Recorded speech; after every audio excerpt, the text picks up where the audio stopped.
They fired me to cut costs, so I quietly shut off the system they never owned. He delivered it the way people cut a line item from a spreadsheet, clean, casual, and certain he'd never have to feel the human cost. Why are we paying for architecture we should already possess? I read the termination notice 3 times before I laughed, because the confidence behind it was almost impressive. My name is Tamsin Rowe. I'm 36. I run a small cybersecurity consulting firm out of Portland, Oregon. For 3 years, I've managed the entire security backbone for a healthcare analytics company I'll call Northridge Health Metrics. I wasn't their employee. I wasn't their vendor in the way he clearly imagined. I built a proprietary threat detection network that monitored intrusion attempts, enforced encryption cycling, tracked compliance reporting, and triggered emergency lockdown procedures across their environment. The system wasn't hosted by them in any meaningful sense. The operational core ran through my secure operations center under my controls, using my keys, my architecture, and my intellectual property. They leased access to my protection. Until that email landed in my inbox, they didn't fully understand what that meant. The contract came through Maris Donahue, their former chief technology officer. Maris was practical in the rare way that saves companies. She knew what she didn't know. Northridge had suffered 2 ransomware incidents in under a year. Federal auditors were circling. The board wanted guarantees no internal team could honestly provide in 60 days. Maris found me through a professional network and said it plainly: we need to survive an audit. We need the next attack to fail. So I didn't patch their holes. I rebuilt the house. I designed a custom monitoring dashboard. Built automated response chains that didn't wait for human approval when something smelled wrong. Set up dynamic encryption cycling across multiple server clusters. Established access controls that shut down unauthorized activity before it could spread. And I routed it through my own secured relay so the system wasn't dependent on their internal staffing or budget moods. The contract spelled it out without poetry. I managed threat detection, incident response, compliance reporting, and access control. They received protection as a service. They did not receive ownership. For 3 years, it worked perfectly. No breaches. No compliance violations. No embarrassing calls to regulators. It became so stable that most quarters, Maris and I barely needed a check-in. That's how it should be. When security is done right, people forget it's there. Then Graham Klein arrived. New Director of Operational Efficiency. Fresh from a consulting firm. Designer watch. Expensive cologne.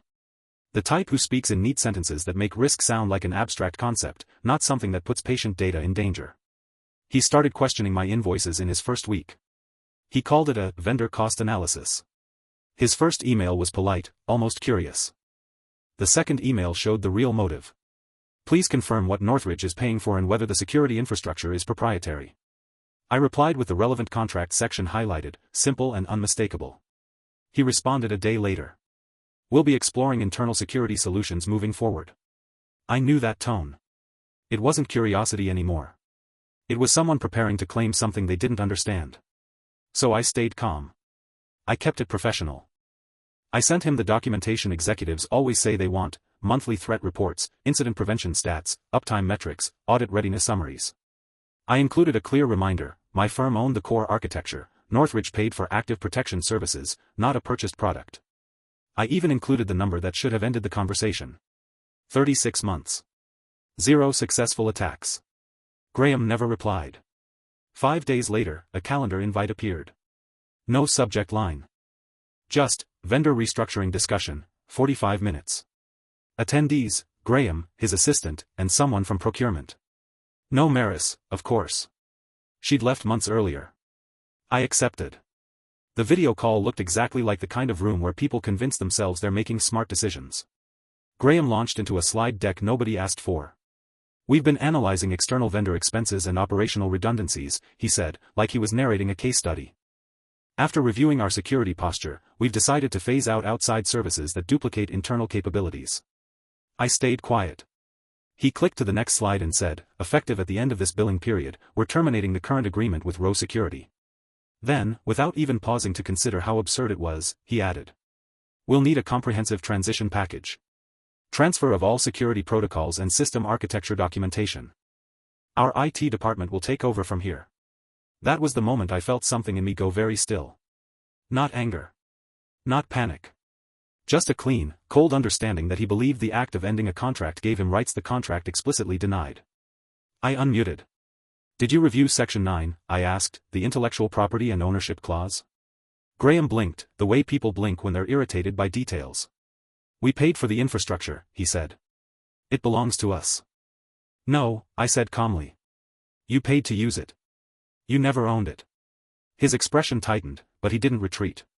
Regardless, he said, we'll still require the files. Whatever you use to operate the back-end systems. I nodded once, as if we were discussing something ordinary. Absolutely, I said. I'll send everything you're contractually entitled to. His assistant looked relieved, like the hard part was done. Graham ended the call with a practiced smile and a line about a smooth transition. Afterward, I didn't shout. I didn't threaten. I didn't plead for respect. I built a folder titled Northridge Health Metrics, Security Infrastructure Documentation, Final. Inside, everything looked perfect, polished diagrams, clean flowcharts, interface demonstrations. It was the kind of package that impresses decision-makers who've never had to clean up a breach. And it was hollow. Accurate enough to satisfy a superficial review, but stripped of the components that mattered. No live authentication keys. No true IP paths. No operational authority. A simulation that moved like a real system, but protected nothing. At the end, I included a short note. Attached is a simulation environment for internal reference and planning. Materials provided align with contractual obligations. For live operational control, please refer to licensing terms under Section 9. Then I drove to my usual coffee shop on Division Street, because I needed a place where my thoughts could stop echoing. I ordered an Americano and opened my security dashboard, Row Security Operations Center. Northridge's clusters appeared in neat rows. Every indicator was green. Encryption cycling. Logs updating. Threat detection humming along, as quietly as a heartbeat.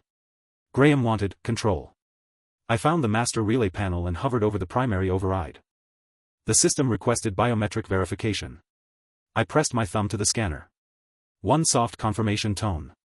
The screen shifted to a neutral gray. Live security relay, disabled. No theatrics. No alarms. Just the sudden absence of motion. The green indicators froze. Logs stopped updating. Encryption didn't fail in a dramatic way. It simply stopped rotating, like time had paused inside their walls. I took a sip of coffee, bitter enough to keep me present. For several minutes, nothing happened. And then the first warning appeared. Encryption sync failed.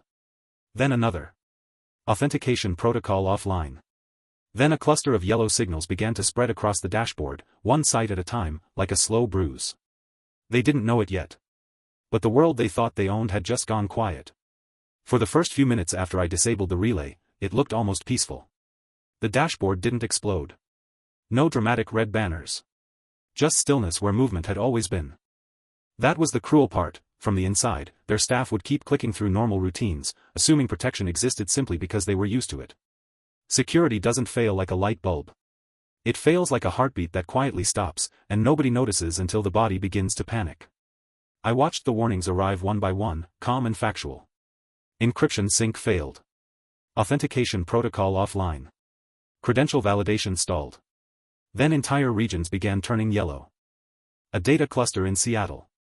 A patient records environment in Denver. Research servers in Austin. Nothing physically broke, but the protective layer that kept those systems safe stopped evolving, stopped correcting drift, stopped proving identity on demand. And drift becomes exposure. I finished my coffee and walked out into the cool Portland air like I'd simply closed a laptop at the end of a normal workday. Traffic rolled over the bridge. People stepped around each other, wrapped in their own lives. None of them could see the quiet crisis I just set in motion. By the time I got home and slipped my shoes off at the door, my inbox was already filling. Subject lines came in waves. Urgent, authentication errors, Seattle. Immediate assistance requested, Denver records access. Compliance logging not populating, Austin. At first, the emails were polite. The kind of tone people use when they still believe the issue is small. Then the tone changed. Faster, sharper, less careful. By the 10th message, the word urgent stopped feeling like emphasis and started feeling like a confession. We don't know what we're doing without you. I didn't open any of them. I didn't have to. The system was behaving exactly the way it was designed to behave when someone severed its core. Then the calls started. Washington. Colorado. Texas. The main operations center. One after another, ringing like alarms in a hallway. I let every single one go to voicemail. Finally, Graham Klein called. His corporate headshot popped up with a bright smile that now looked like a mask glued on too tightly. He called once. I ignored it. He called again. I let it ring out. The third time, I declined it immediately. A text followed. Hey Tamsin, just checking in. We're having some technical issues with the interface you provided. Are we missing a configuration step? Security data feed isn't populating and authentication logs aren't showing any insight. There it was. He was trying to turn on the simulation folder, clicking through a sleek shell like it was the engine. The problem wasn't that they lacked a step. The problem was they'd mistaken a demonstration for ownership. I opened my internal logs. Hundreds of failed connection attempts streamed in from their network. Error 504, Security Core unreachable. Invalid signature verification. Timeout waiting for backend authority. Null response on credential query. Their IT team was hammering on every door at once, demanding the system obey them. They were treating my architecture like an appliance with a stubborn power button. And still, nobody said the words that mattered. We terminated the only person who could keep this alive. I waited until mid-morning, not out of cruelty, but out of clarity. There's a difference between revenge and consequence. They had chosen consequence when they chose arrogance. Then I wrote one email. Not a rant. Not a threat. Not a lecture. A single PDF titled Emergency System Restoration Terms. I sent it directly to Graham and copied every contact who had reached out since dawn. Inside were clear terms. Reactivation fee, 3 times the standard monthly rate. Payment, full amount in advance. Restoration window, 72 hours. No transfer of ownership. No back-end access. No handoff. Just access, temporarily, under my control, enough to stop the bleeding if they moved quickly. 12 minutes later, my phone rang again. Not Graham. Legal. A voicemail from Callum Stager, their legal affairs lead. His tone was careful, polite, and strained.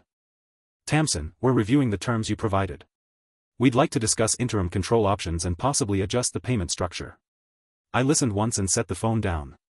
They still thought this was a negotiation. They still believed professionalism meant I would soften out of habit. The truth was simpler: when a system runs perfectly, people call it expensive. When it stops, they call it essential.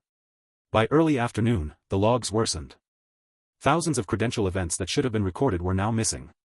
Access attempts went unverified. Documentation went stale. In a healthcare environment, that isn't just inconvenient. It's dangerous.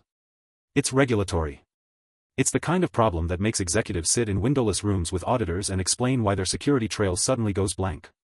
And blank trails make regulators assume the worst. Around 3:45 p.m., the messages shifted again. Less noise from IT. More from leadership. One email arrived from an executive account I hadn't seen before. We are unable to restore baseline functionality. Immediate discussion required. I didn't respond. Then, for a brief moment, everything went quiet. No new emails. No new calls. The kind of quiet that happens right before someone finally admits fear out loud. 6 minutes later, a video invitation hit my inbox. Emergency Executive Meeting, 5 p.m. PST. Attendees listed: CEO, Head of Legal, Operations Director, several executives I didn't recognize. And at the very bottom, Graham Klein. I accepted the invite and stood up from my desk. I wasn't excited. I wasn't shaking. I just felt steady, like my spine had finally remembered it belonged to me. They had treated my work like a line item to eliminate. Now they were about to explain, in real time, what it costs to pretend you can replace someone you never understood. At 4:59 p.m. I joined the video call and let my camera turn on without adjusting the lighting. No curated background, no polished performance. Just me at my desk, the way I looked every day while keeping their systems quiet and safe. The grid filled quickly. At the top sat the CEO, Hartley Winslow, in an expensive suit that couldn't hide the tension in his jaw. Next to him was legal counsel, Maris Ellington, eyes darting across her screen as if she could type the crisis into submission. The operations director, Celia Morvant, sat slightly off-center, shoulders tight, like she'd been bracing for impact all day. In the bottom corner, a dark box, Graham Klein. No camera. No voice. Just a name. Hartley began with the kind of calm voice people use when they're trying to sound larger than their situation. Tamsin, thank you for joining on short notice. We want to acknowledge there's been a disruption, and our priority is restoring systems to full functionality. Maris jumped in immediately, cutting through the politeness like a knife. Yes. We reviewed your emergency restoration terms. We're prepared to proceed, but we'd like to revisit several points. Specifically the rate structure and payment timeline. I didn't raise my voice. I didn't smirk. I didn't play games. No, I said. Maris blinked, as if she'd misheard me. Excuse me? No negotiation, I repeated. You ended the agreement. You requested a transfer you weren't entitled to. Now you want access back. That is the cost. Hartley's eyes flicked briefly off-screen, like someone was whispering in the room with him. When he looked back, his calm was thinner. We're not disputing your value, Tamsin. But tripling the rate without phased payment options is. You had phased options, I said. You cancelled them. The silence on the call had weight. Not awkward silence. The kind that forms when reality forces itself into the room and nobody knows where to put it. Maris tried again, voice softer, almost friendly.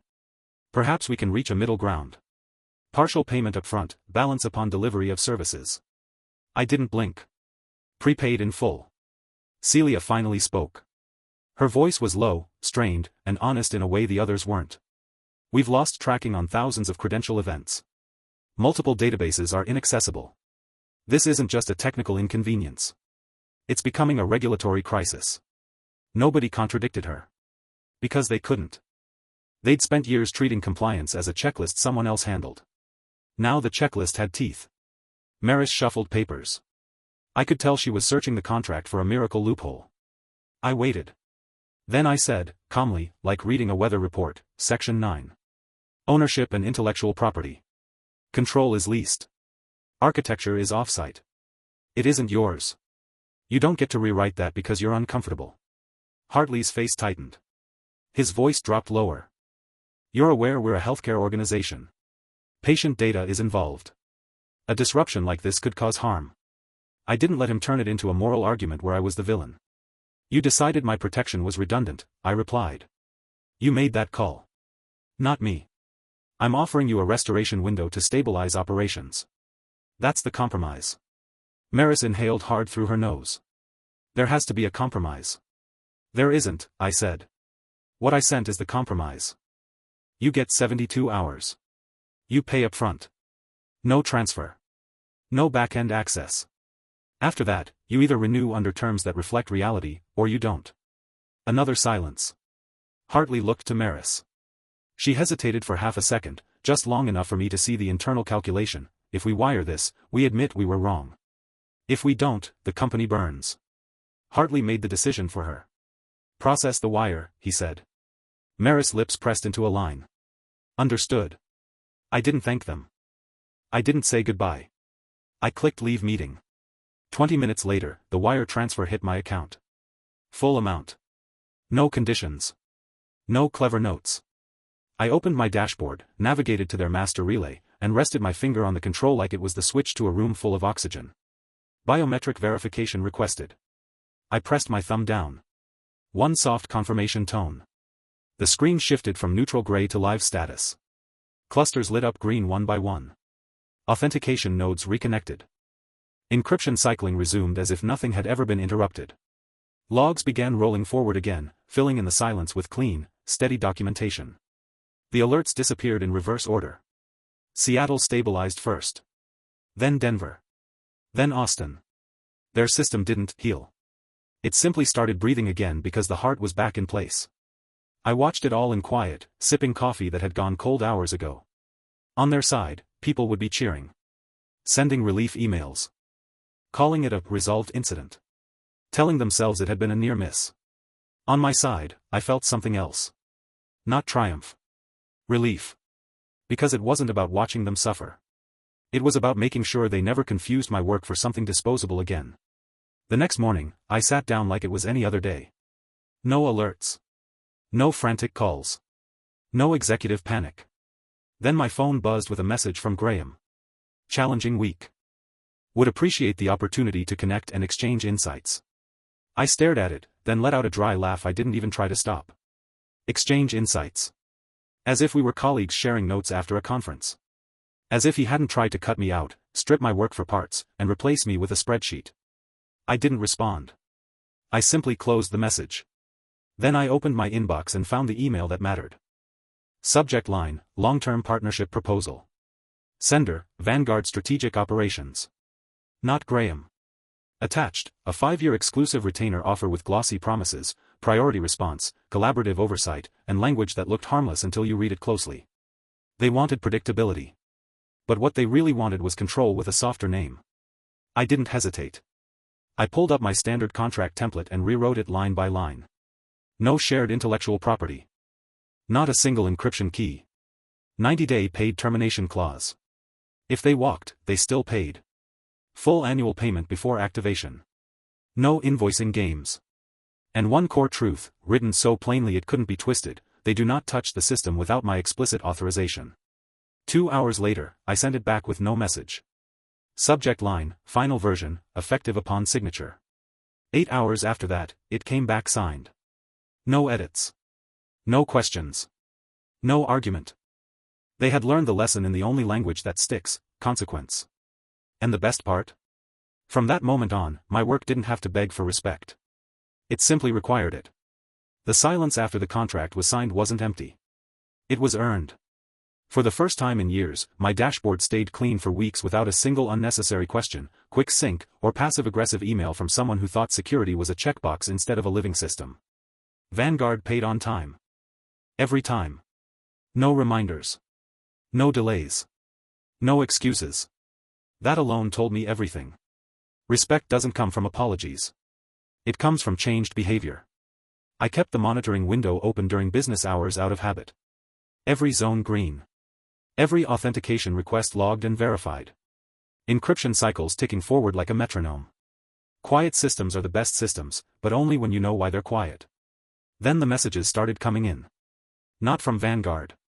From outside. The first was subtle. A small regional healthcare provider asking if I occasionally consulted on external security architecture. No names mentioned, but the phrasing gave them away. They'd heard. Next was a mid-sized analytics firm. Then another. Then one from a national organization I hadn't spoken to in years. Every message circled the same idea without saying it directly. We heard what happened. We don't want to be next. I didn't respond to any of them. Not yet. My existing contract still had 7 months left. Fully prepaid. Locked. Solid. I wasn't about to muddy that water by chasing attention. Let them wonder. Let them wait. Instead, I opened a blank document and started writing. Not marketing copy. Not proposals. Rules. At the top, I typed a header in plain text. Chapman Security Solutions, 2026 Master Terms. Below it, I stripped away every assumption I'd ever let clients make. No post-service billing. No, we'll settle this later. No emergency favors without compensation. Emergency restoration surcharge, 30%, non-refundable. Reactivation fees explicit and immediate. No verbal agreements. If it wasn't written, it didn't exist. I built the document slowly, carefully, line by line. Every clause was there because someone, somewhere, had tried to exploit the absence of it before. This wasn't about revenge. It was about structure. When systems are critical, trust is not enough. Boundaries are. I saved the file, encrypted it, backed it up in 3 locations, and closed the document without a second thought. That was the new standard. 2 days later, an invitation appeared on my calendar. Subject, Infrastructure Dependency Workshop. Organizer, Noah Whitcomb, Director of Technical Operations. New name. New role. Quiet presence in prior email threads. The invitation didn't include Graham. Good. It was scheduled for a Thursday morning. Internal audience only. 45 minutes on the agenda. I joined early. Noah was already there. Mid-40s. Calm voice. No unnecessary charm. Appreciate you doing this, he said. A lot of people are attending. Good, I replied. They should. Names began filling the grid. Technical leads from every region. Database administrators. A few procurement people who looked uncomfortable already. Over 40 participants by the time Noah started. Thank you all for making time, he said. As you know, we recently experienced a significant security disruption. Today's session is led by our contracted security architect, Tamsin Hale. She's here to clarify what we control, what we lease, and what we depend on. He muted himself. All eyes turned to me. I shared my screen. First slide. No logo. No decoration. Just text. Your security infrastructure is a rental agreement. I let it sit there. I'm not here to embarrass anyone, I said. But we're not going to soften this either. I'm going to explain what parts of your system you own, what you don't, and what will fail catastrophically if another incorrect assumption is made. Next slide. A color-coded system map. Green, owned hardware. Blue, leased services. Red, critical security dependencies. More than half the screen was red. Who here knows where your live authentication logic actually operates? I asked. Silence. One person finally unmuted. On our local servers? No, I said calmly. Those are interface relays. The actual logic operates in my secure operations center. None of you have access to it. A few people leaned back in their chairs. Next slide. Access hierarchy. One name under primary control. Mine. Someone tried to interrupt. But didn't we install backup protocols after? Protocols don't matter if the engine's gone, I said. You had a dashboard. Not the wiring. When you disconnected, you didn't lose visibility. You lost protection. The room went quiet. Next slide. System failure risk, high. Dependency owner, Chapman Security Solutions. Noah unmuted. So if we disconnect again? It collapses, I said. Not degrades. Not slows. Collapses. Nobody argued. I let the silence do its work. I don't care if you like the arrangement, I said finally. But you need to respect it. This system isn't here to validate your department. It's here to protect your data. If you want that protection, you follow the rules. Noah nodded once. Understood. I stopped screen sharing. Any questions? None. Not a single one. The workshop ran 9 minutes over schedule. Nobody left early. After everyone logged off, Noah stayed. That was exactly what they needed, he said. Nobody's ever been that direct. You don't fix vulnerabilities by pretending they don't exist, I replied. He didn't argue. Just nodded, thoughtful, then disconnected. Weeks passed. Quiet ones. No surprise audits. No, just checking in emails. Payments arrived on schedule like clockwork. For the first time in my career, I didn't have to remind a client that functioning technology wasn't the same thing as ownership. Then the industry whispers got louder. People weren't asking if I took external clients. They were asking when. I didn't rush. I had leverage now. And leverage works best when you don't spend it all at once. The final shift didn't announce itself with drama. No crisis. No late-night calls. No blinking red alerts. It arrived quietly, the way real power always does. 3 weeks after the workshop, Vanguard's executive office sent a short, carefully worded message. No urgency. No flattery. Just a request for a private call. The sender wasn't legal, operations, or procurement. It was Elliot Rourke, Chief Executive Officer. I accepted. The video call opened with a stillness that told me everything had already been decided. Elliot didn't waste time. We've reviewed the past year, he said. And the past month in particular. We misjudged the nature of our dependency. That was as close to an apology as executives like him ever got. I'm listening, I replied. We don't want another transition, he continued. We want stability. Predictability. And clarity. Predictability. The word people use when they finally understand uncertainty isn't a bargaining chip. He slid a document into the shared folder. A revised partnership proposal. 5 years. Expanded scope. Significant compensation. On paper, it looked generous. I read it carefully. Then I closed it. This doesn't change the core issue, I said. You're still trying to buy certainty without accepting boundaries. Elliot leaned back slightly. What would that look like? Finally. The right question. It looks like this, I said. You don't own my systems. You don't co-own them. You don't replicate them. You don't internalize them. You lease protection.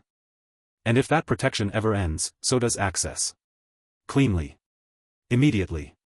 Silence. I continued. You also stop treating critical infrastructure like a cost center. You assign responsibility instead of diffusing it. And you never again allow someone who doesn't understand the system to decide it's replaceable. Elliot nodded once. Slowly. Send your terms, he said. I already had. The revised agreement went out an hour later. It wasn't long. It didn't need to be. Every sentence existed for a reason. 90-day termination protection. Full annual payment in advance. No partial access. No shared keys. No internal mirrors. 2 hours after that, it came back signed. No edits. No comments. No negotiation. That was when I knew it was done. Not because they agreed. But because they stopped trying to outsmart it. Life settled into a rhythm after that. The system ran flawlessly. Vanguard didn't question invoices. Didn't ask for favors. Didn't just check anything. They treated the infrastructure like what it was, something you don't touch unless invited. The messages from outside firms kept coming. More direct now. Some cautious. Some blunt. All respectful. I still didn't respond. Not until the contract clock ran down. When it did, I didn't announce availability. I didn't post. I didn't advertise. I sent exactly 3 messages, to exactly 3 organizations, each with the same attachment. My terms. 2 accepted within 24 hours. The 3rd tried to negotiate. I declined. The new operations center arrived the following week. Custom console. Matte black. Silent. Overbuilt and unnecessary in the best way. I installed it myself, ran diagnostics, confirmed redundancy, then powered it down. I didn't need to touch it to know it worked. That wasn't the point. It sat there as a reminder. I didn't build a career anymore. I built infrastructure. The industry caught up eventually. Stories circulated. Some exaggerated. Some inaccurate. None of it mattered. The core truth remained untouched. I wasn't replaceable because I never sold pieces of myself. I sold access. On my terms. One evening, long after the noise died down, I sat in my office with the city lights stretching out below the windows. The dashboard glowed softly. All green. All stable. I closed it. Power doesn't come from control alone. It comes from knowing when not to prove it. For the first time in years, nothing was pulling at me. No resentment. No adrenaline. No need to watch the system breathe. I owned my work. I owned my boundaries. And finally, I owned my future. Thank you for watching the video. Don't forget to like and subscribe to the channel. Have a nice day.